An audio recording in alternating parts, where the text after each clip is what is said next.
Hello students, welcome back. This is Mrs. Mercado speaking. This is Accounting 2402, Principles of Managerial Accounting, and the lecture for today is going to deal with Chapter 23, Evaluating Variances from Standard Cost. Just a friendly reminder, make sure that you do read the chapter before you attempt the assignments, that you review the PowerPoints and utilize the PowerPoints to take notes as you read. And then you can begin attempting your assignments. My recommendation is that after you read and review the PowerPoints, you complete the quiz, then you listen to the lecture, and then you attempt your homework problems, okay? Please do not skip the process of reading. Reading is very important so you can be able to become familiar with the content. I don't expect you to memorize what you read. I just, it serves as a recollection to when you're solving a problem. Well, you can say, oh, well, I remember reading about that. And let me go back and look at this area. And then you can view the examples and then evaluate the examples and use them to try to solve the problem. Okay. So I'm going to go directly over to the exercise that I'm going to be covering. I'm going to have several videos for each of the problems. That way I've noticed that shorter videos are working better for my students instead of having a super long video. So I'm going to chop up my lecture for Chapter 23 into several lectures. And each lecture is going to be covering a specific problem. Okay, so the first problem that I'm going to be covering today is Exercise 23-4, which deals with direct materials variances. Okay, so the problem reads, the following data relates to the direct materials cost for the production of 50,000 automobile tires. And then we've got the actual and the standard quantity of materials utilized for production. So the actual is 725,000 pounds at $3 per pound. The standard is 730,000 pounds at $2.95 a pound. So we are being asked to calculate the direct materials price variance, the direct materials quantity variance, and the total direct materials cost variance. Now all of this information is included in your ebook. I went ahead and I copied the different formulas from your book over to the presentation. That way you can see them here. So I'm going to take it one at a time. The first one that they're asking us to do is determine the direct materials price variance. Okay, so the direct materials price variance is the difference between the actual price and the standard price of direct materials multiplied by the actual quantity and the actual quantity of direct materials used in producing a product. So the formula is your direct materials price variance is equal to your actual price minus the standard price times the actual quantity. Okay? So you are spending, the actual amount that you're spending is you're spending $3 per pound for you to manufacture an automobile tire. And I'm guessing this is some kind of rubber because that's what tires are made up. They don't say what kind of materials, but you are needing 725,000 pounds, and every pound is $3. That is how much you are actually paying for the materials. Now the standard is what you anticipated paying or using. So you anticipated using 730,000 pounds to manufacture those 50,000 tires, and you were expecting to spend $2.95 per pound. Okay, so now we have to identify the difference between what we anticipated and what actually happened. Okay, so the direct materials price variance is equal to your actual price. Okay, so your actual price is $3. Okay, your standard price is $2.95. And then we have to multiply it by the actual quantity. So the actual quantity is 725,000 pounds. Okay. So let's see what that gives us. Okay. So we've got $3 minus $2.95. That's 0.05. Okay. Now I'm going to multiply that times 725,000 pounds.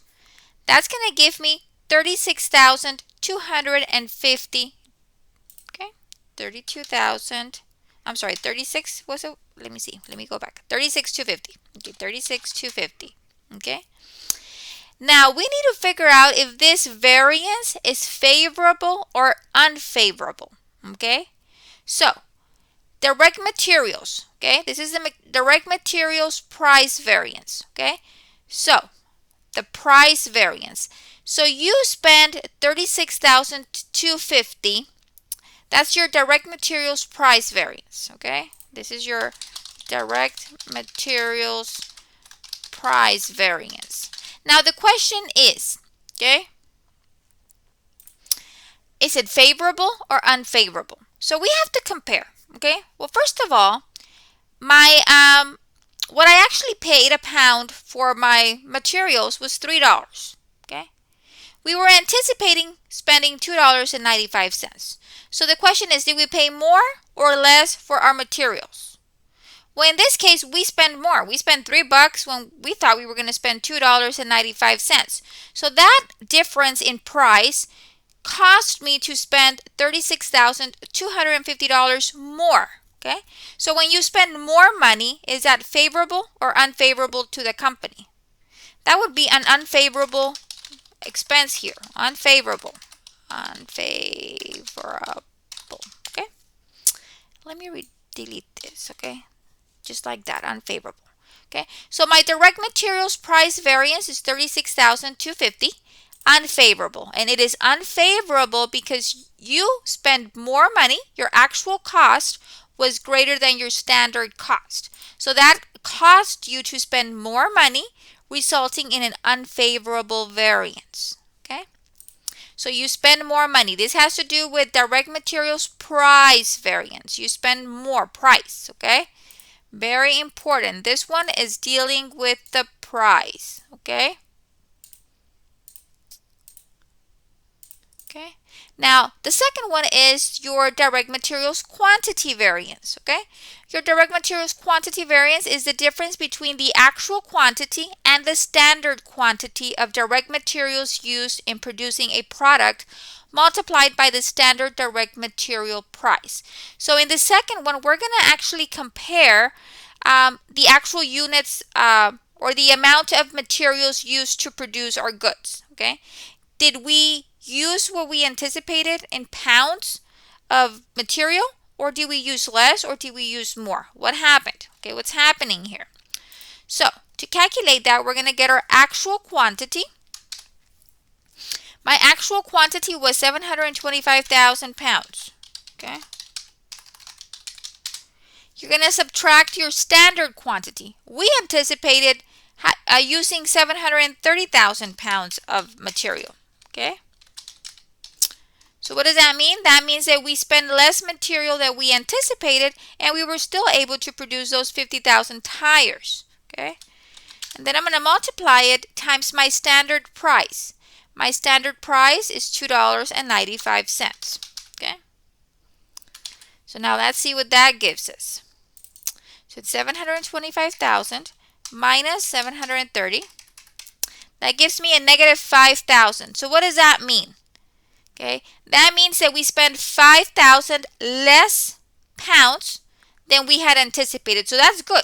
You spent less material than what you anticipated. That means that maybe you were very efficient in the use of your materials. Okay, so you spent negative 5,000, meaning you spent 5,000 pounds less than what you had anticipated. And then we're going to multiply that times $2.95 a pound. So that's going to give me negative 14,750. Okay, if the number is negative, you're going to enter it in parentheses or with a minus sign. Okay, so it's be very careful. Okay, now we need to identify, is this a favorable or unfavorable variance? Okay, so you spend less materials, less quantity of materials than you had anticipated. Is that good or bad? You still were able to manufacture your 50,000 tires, but you spend less in materials, in the number of pounds, than you anticipated. Okay? So that's a good thing. You spend less in materials. You anticipated spending or using up 730 pounds when you used up 725,000. So you saved 5,000 pounds, and then you multiply that, of course, times your standard quantity. That's resulting in you saving $14,750 by spending less in material. So because you spend less in the quantity of materials used, this is a favorable variance. Okay.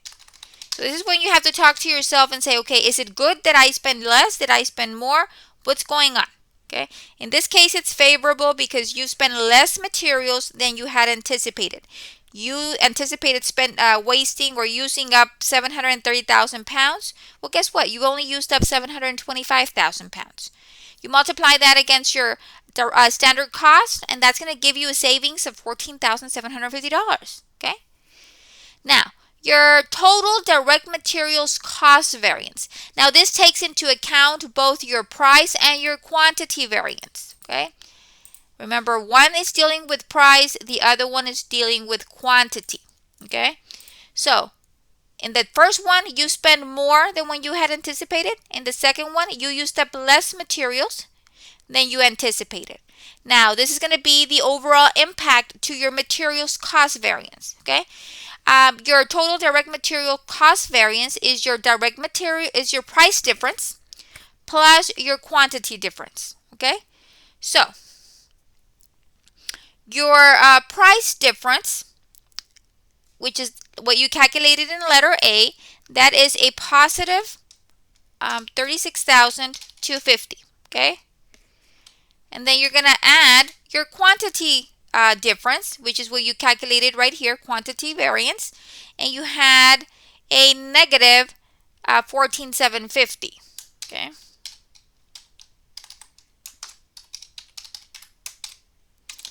So let's see what that gives us. So you've got a positive 36,250, and then I'm going to subtract the negative 14,750. So I've got 21,500. Is that a positive or a negative? Well, it's a positive because your positive number is greater than your negative number. So that means that the difference is a positive amount. And what was that number again? 21,500. Okay. So it's a positive amount. Because it's a positive amount, then this is an unfavorable variance. Your unfavorable variance was greater than your favorable variance. So you still have a net unfavorable variance of $21,500. Okay, and that is mainly due as a result of the price variance. Okay, it's not caused by the quantity, it's caused by the price. You are paying more than what you had anticipated for every pound of material being used. So the impact here is being caused mainly by your price. You did really good on the quantity. You actually spent less in materials than what you had anticipated, but you paid more in the dollar amount per pound. Okay, so your net or your total direct material cost variance is $21,500 unfavorable. So these are the three calculations that need to happen. All of this is coming straight from your book. I'm not making anything up. You should find all of this in your book. Now, that is requirement A. Now, requirement B says, to whom should the variances be reported for analysis and control? Okay, so let's start with the direct materials price variance. Okay. The direct materials price variance normally gets reported to the purchasing department. Why the purchasing department? Because usually in a organization, the purchasing department is responsible for all of the purchases. Okay. So we need to let them know, hey, you're buying all of these rubber for us, but you couldn't find a vendor that sold it for a cheaper price. What's going on? Why are we paying $3 when we had made a calculation that we were going to pay $2.95? What happened here? Okay, so you need to report that to the purchasing department. Okay, they might have control over it, or they might not have control over this variance. Okay, if they can find the same quality of material from another supplier, then this variance can be controlled. Okay, if they cannot find, it just happens that rubber has increased in price nationwide. Okay, it doesn't matter where you look, the price of the rubber has increased, then they really can't control it. Okay, but the people that are going to be informed of this should be the purchasing department. Okay, Now for the, what's the next one? For the quantity variance, okay?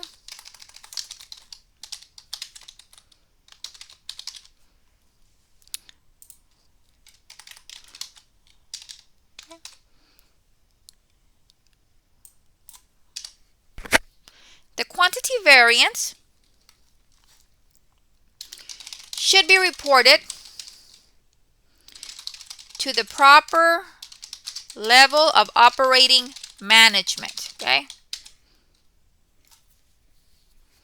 So in this case, what happened here with the quantity variance? We used up less in pounds than what we had anticipated. So these are the people putting or creating or making the automobile tires. So they're at the operating level, okay? So if, for example, if lower amounts of direct materials had been used because of production inefficiencies, meaning we were more efficient, we didn't have as much scrap in manufacturing the tires, we were, our efficiency increased, resulting in less usage of the materials, then the variance will be reported to the production supervisor. So the quantity variance should be reported to the proper level of operating management. If the variance is caused by production efficiencies, report to the production supervisor because they're responsible for overseeing the production of the goods. However,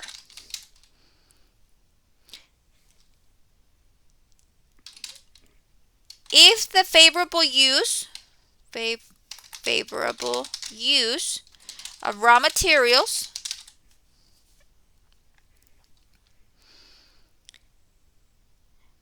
resulted from maybe higher quality materials,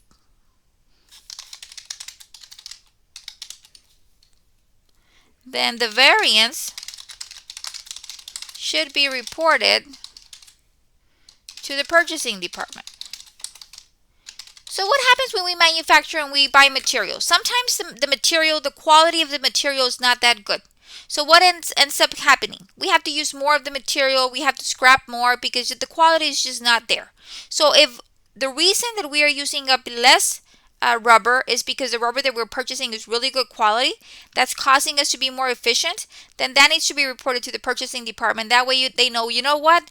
You're buying the material from ABC company and this is great material. It is causing us to save in the quantity of pounds of rubber being used. Please continue buying from them because it's awesome, okay? So if it's because of the quality of the material, the purchasing department has to be aware. If it's because of the actual production efficiencies, our employees are being very efficient, then that needs to be brought up to the production supervisor so they can keep on motivating and incentivizing their employees to keep on being efficient in their production of the tires. Now, the total direct materials cost variance, okay? The total materials cost variance, okay? Should be reported to the senior plant manager or the materials manager, depending on what the company has. Depending on the company that you work for, there's different levels of or different managements that fall under each category. But regardless, the total cost variance should be reported to the senior level, either the plant manager or the materials manager. Okay, maybe there's in the organization that you work for, the senior plant manager deals with managing the plants and the materials. It just depends how the company is organized. Okay, but it's very important that if these efficiencies or inefficiencies are causing major variances, that the proper departments are informed. That way they can make adjustments and our variances can be improved. And like in this case, we had an unfavorable variance. From the organization's perspective, that's very bad. We had to spend $21,500 more in materials because of mainly the price variance that we had, that we are buying the materials at a higher price than when we had anticipated. Okay? And that's when we as managers have to identify, is this something that could have been avoided, or it's just, we can't control it because something happened to where the rubber price went up nationwide. Okay, it's out of our control. Or is it something that we can control by finding another vendor that provides us with good quality product at a better price? Okay, so that is the first problem that I'm going to cover. I'll be recording another lecture about the other problems that I'm going to be covering, but that is it for this specific problem. Let's give it a try and let's see how it goes. Thank you.